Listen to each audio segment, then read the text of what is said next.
Hey, this is Tim Hunzy, partner of Parallel Music Publishing and board member of the Nashville Association of Independent Music Publishers. Thanks for listening to the Nashville Pubcast. This episode of Nashville Pubcast, we have Leslie Roberts, Executive Director, Creative for BMI. Leslie explains that PROs are more than just banks, but they are the frontline resource for entry into music growth.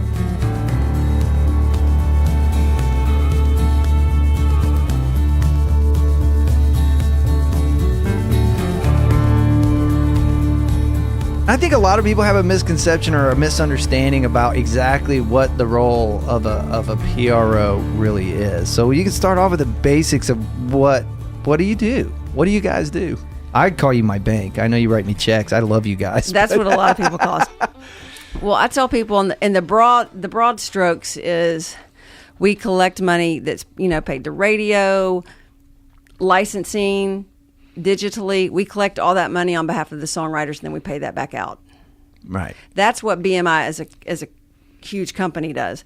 What we do in my department, we're the creative department. We work with songwriters and help them with anything creative or administratively. So I tell people creatively, listening to songs, if the time is right, sending you to meet with a publisher, administratively making sure all of your songs are registered correctly, your address is in there correctly, things like that. But within that, there's so many different things that we do. I mean, all of the events that we have, all the stages. We have stages on every major festival. We have networking events. We do shows all over town. So and even legislatively, you guys have been fighting for writers' rights as well, which is huge these days. Yep, a lot going on in that little world for sure. And that is a lot to break off. But the basis of what I always say when somebody asks, I said, really, again, not really joking, that the PROs are our bank, but they're collection agencies. But as you mentioned, part B of that is you are really, especially in Nashville, and I know that the other branches do as well, but here in town, it's such an important function for us is working with up and coming talent, because I know that for me personally, I've signed many writers that have been referred to me from you guys, and I call y'all like the first wave. You get everybody first coming into town. BMI, ASCAP, CSAC, and NSAI are the four that most people throw out. Go, hey, if you haven't visited with them, that's who you need to start with. Exactly. We're sort of, I feel like a lot of times we're the first and sometimes the longest relationship that songwriters have, and I feel like we're a vital part of their team. I feel like, back in the day, record labels, they developed artists. When I was at Sony, that's what I did. I worked with a lot of artists on demo deals. Fast forward 15 years, record labels don't really do that now, and the onus is on the publisher to do that. Yep. And then a lot of people come to BMI now to help set them up on co-writes, when that's not really what we do, but I'll, we will do that if it makes sense and if it's an organic, natural thing. Well, it's kind of like all of us are finding with the changing times, you kind of add things to your plate because I think, not necessarily because it's your role, but because of your passion about what you do. Because you'll hear something, because I know you've always been one over there that when you hear something you like, you'll call or you get super excited about it and you want to do everything you can. I think you've called me a couple times about cards. Hey, you should hear so-and-so and you really need to get with so-and-so, and I think that's great. But same here. I didn't see myself as being a record label, and I'm putting music out on a fairly regular basis now. Right. And it gets challenging because it also starts cutting into time, and all of us only have 24 hours in a day, really, to handle all that stuff. There's got to be so many people that come in the door. How do you even manage the time to be able to see everybody? Or I find as a publisher, because people are always coming trying to get me, that I have to manage my time really well. And I've had this, it's almost like, I guess everybody calls it FOMO. I have a fear of missing out, and I want to help so many people. You know what I'm saying? Exactly. But you want to manage your time, and that gets really hard. So I know part of that's onus is on us as the reps of our companies on the creative side. But what's the best way now, knowing that your time's of an essence? If I want to try to approach you, is there a simple way to do that or is it just best to go through the front end and try to build your way through that? No, I meet with everyone, and I think a lot of people sort of understand that it's like, you don't need to call me every week. You don't need to call me every month. Are you going to write a great song once a week? No. I mean, Probably not if you're newer and you're just you're new to the craft. But I'm like, always stay in touch. It's like if I sent someone to you, I would say never make that relationship with Tim for naught. If I send you to him and you haven't reached out to him in 6 months, send him an email once every 4 months. Say, this is what I've been up to with one song. You always have to keep those relationships up. Same with me. I'll meet with someone and I'll sort of give them a list of things to do. You need to go out. You need to start meeting people. You need to co-write with this person or whatever it is. Just sort of go do it. Right. And then make all those relationships I introduced you to, make those 20 more. Because you can't keep coming back to the well and expecting me to do everything for you. I can sort of get you started and tell you what you should do, and then you need to just go do it.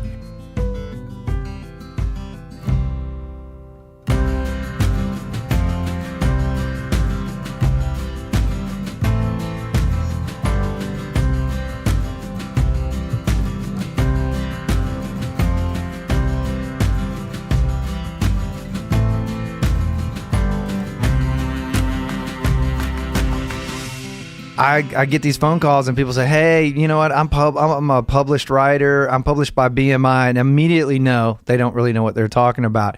Can you address what that means? Because I think it's really important people out there really understand how as a writer, we're just talking to a writer entity, a young writer or a writer in town without a publishing deal, what you need to do. Yes. Okay. That is the question of the last 10 years. If I had $1 for every time someone asked me about a publishing deal.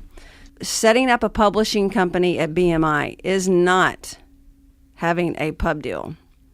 The only reason you need to set up a publishing company at BMI, I tell everyone 2 reasons. One, if Mr. Tim Hunzy here is signing you to a publishing deal, or anyone is signing you to a publishing deal and giving you co-pub, you have to start a pub company up at BMI in order to get paid.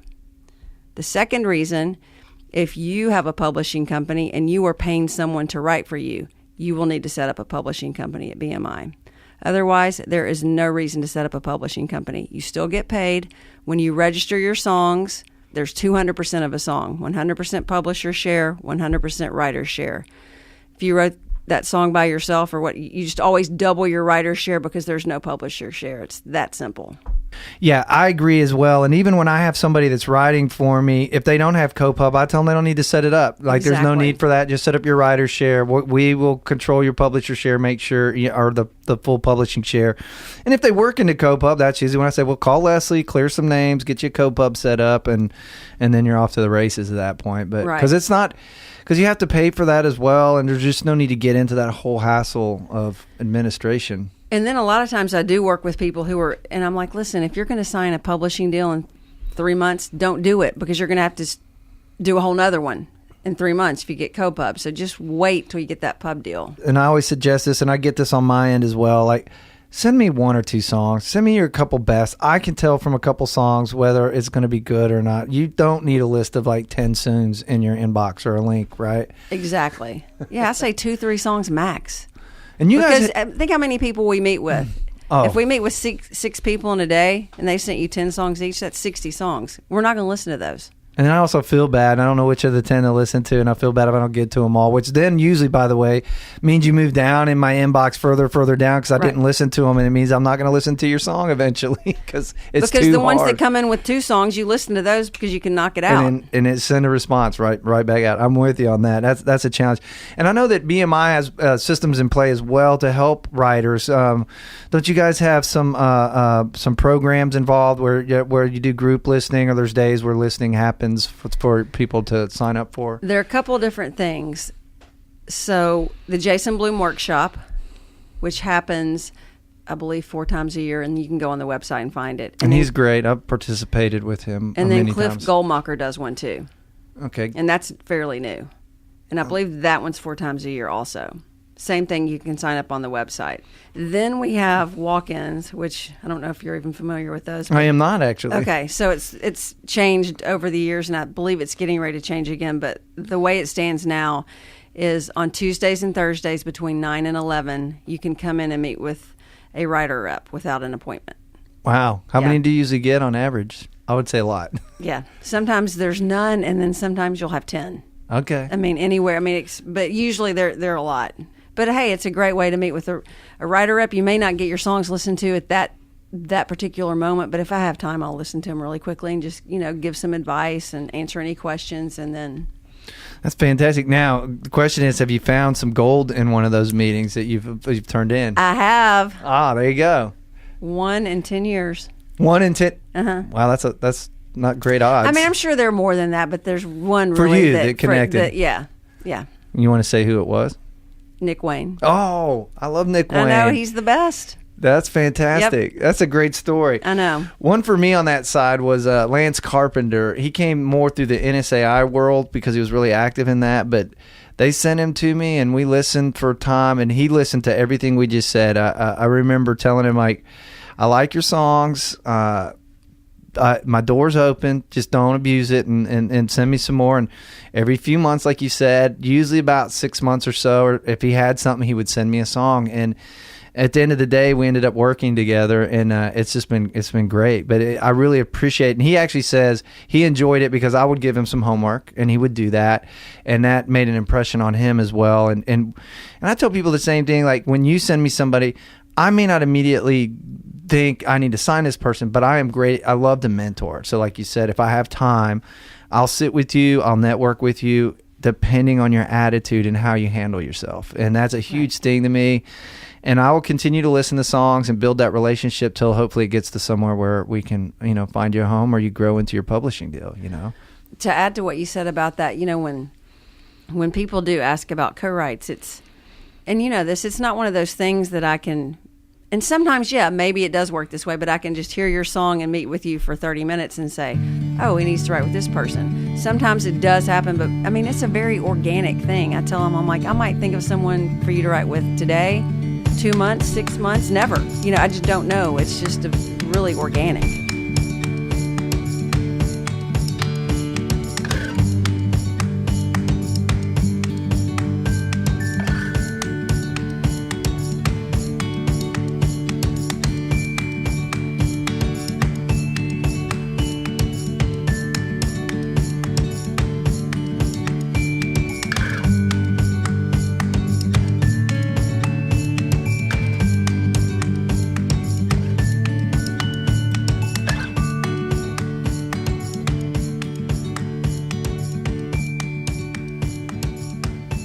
So, Leslie, you mentioned events that BMI hosts, and I know of a number of them, but you want to share some of the ones you really enjoy and that are really great, and express to us how to get involved in some of them, because I know everybody knows about Key West Songwriters Festival, and everybody wants to play that, right.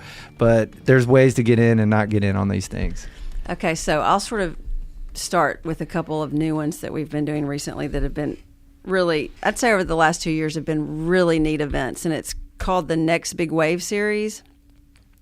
So the first event is a mixer for writers that don't have publishing deals. So many writers come to me and they're like, what can you do for me? What can you do for me?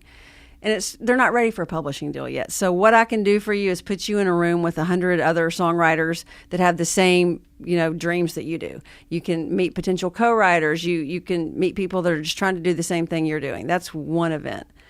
Then we have it's also the Next Big Wave Series, and it's for writers that have signed their first pub deal. Oh, that's great. And then there's another one that's for young music business professionals, like 25 and under. It's a breakfast. Oh, great. So, but the cool thing about those writers, so the first time we had the one for no publishing, writers with no publishing deals, then we had fast forward to the one with their first pub deal. A lot of those writers that were at the first one ended up coming to the second one because they've gotten a publishing deal in between awesome. the two. Because usually they're probably 6 months, sometimes 6 months a year apart. And we're just getting ready to have the second breakfast for the young music business professionals. And that's just a great way for those guys to meet the people at BMI and for us to meet all of them. And it's just a great networking opportunity. All of them are. So is there music played, or is it really just a mix and mingle? Mix and mingle. Give each other your cards. You need to know this person. That's also a great way for us to, it's like, oh, you two need to know each other and write. Oh, great. Stuff like that. To help connect, like, Yep. their music and put them together. Oh, that's fantastic. On the mixers, how does somebody register or get signed up for that? Is there a website to go to? Or there's no website. So I tell all the reps that they work with or meet with. I'm like, now, sort of in the back of your mind, remember these things that we have going on and make a list. Like, I keep a running list of people with no pub deal or with their first pub deal. So when we're getting ready to do one of these things, we automatically have all the people. Okay. Yeah. Because there's somewhat of an tough. invite. Yeah, but I mean, anyone, if you were like, oh, Leslie, this person needs to be there, I would be like, absolutely send them. Fantastic. That's good for me to know, too. Yeah. Because, again, what I'm hearing, which I love, is that BMI is a community-oriented company, which I know that you host a lot of different events for different things as well as build up the community. So what are some of the other songwriting events that you guys do? You've got your mixers for your up-and-coming. What are some of the other ones y'all are involved in? We have BMI Buzz, which is usually held 4, 6, 8. It varies on how many times a year we have it, but that's for songwriters, artists that people around town are talking about. We put them on a show, invite the publishers, and a lot of people have gotten pub deals that way. So that's BMI I've been Buzz. to one. Those are great. Yeah. And Marianne Keenan in our office just started Know Them Now. I've been to a few of those. And Those are that's fantastic. a great one, too. So those are for people that have publishing deals, have had a couple singles, but they want to play out too. So it's a great thing. I think we're getting ready to have the third one of those. So that's been great networking. I'm saying this because I know they're advertised out there on social media, these events. So when you see these are the things we're talking about you go to really network. See what are the writers who are getting signed, what level they're at, what their songs sound like, and then you're going to have publishers and other great writers in the room mingling. So those are great networking opportunities. We have East Side Sounds, which is more of your pop, rock, alternative, which is fantastic. They do that over at in East Nashville, the Basement. All right. We have 8 off 8th. We sponsor that every Monday. We do not book that every Monday. We might book that 8 times a year, and that can be anything from last week it was more pop, rock, alternative. It can be an all-country night, 80s country, anything we need it to be. And that leads into another great question. You guys aren't just country music at BMI, correct? Correct. Because everybody's moving here. Yeah. Oh, yeah, no, we do it all. Now, I know also I work with a lot of young artists, and I see a lot of young touring artists and guys out there on their own, and they ask me about the PROs paying for live performance, and I know BMI handles that. You want to touch on that a little bit? Yes, we have a program called BMI Live. What you would do is you sign up online to BMI Live. That means you're going to sign up for paperless statements and direct deposit. But other than that, it's simple. You just go in and register the venue where you played, the date, your set list, and boom, you're good to go. And it does require, which I'd like to tell people, you do have to go do it and do it on your own and register these things. And so there is some data entry involved, but it's very helpful. I've told my young guys, like, you know, you may not necessarily get rich off of it, but it's enough to keep paying gas money and some utility money. And it's money. It's real. It's right there. If you're out touring, it's totally worth it's your time to get in there and set it up. And I've seen some incomes from those that I was surprised I was missing money by not registering my songs for the live part of it. Exactly. So that's great.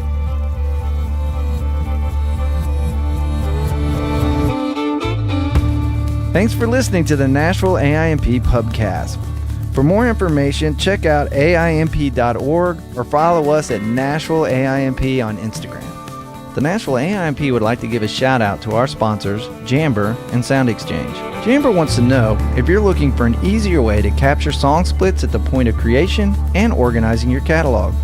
Jamber is our podcast sponsor, and they are offering listeners a first look at their songwriter and publisher apps that allows songwriters to collaborate when inspiration strikes. Go to jamber.com/AIMP to sign up today. Sound Exchange develops business solutions for the entire music industry. They collect and distribute royalties on behalf of more than 155,000 recording artists, master right owners, and music publishers. Sound Exchange have paid out more than $5 billion in royalties. SX Works serves the licensing and administration needs of music publishers around the world and operates CMRRA, which represents music publishers and administers mechanical rights for the majority of songs recorded, sold, and broadcast in Canada.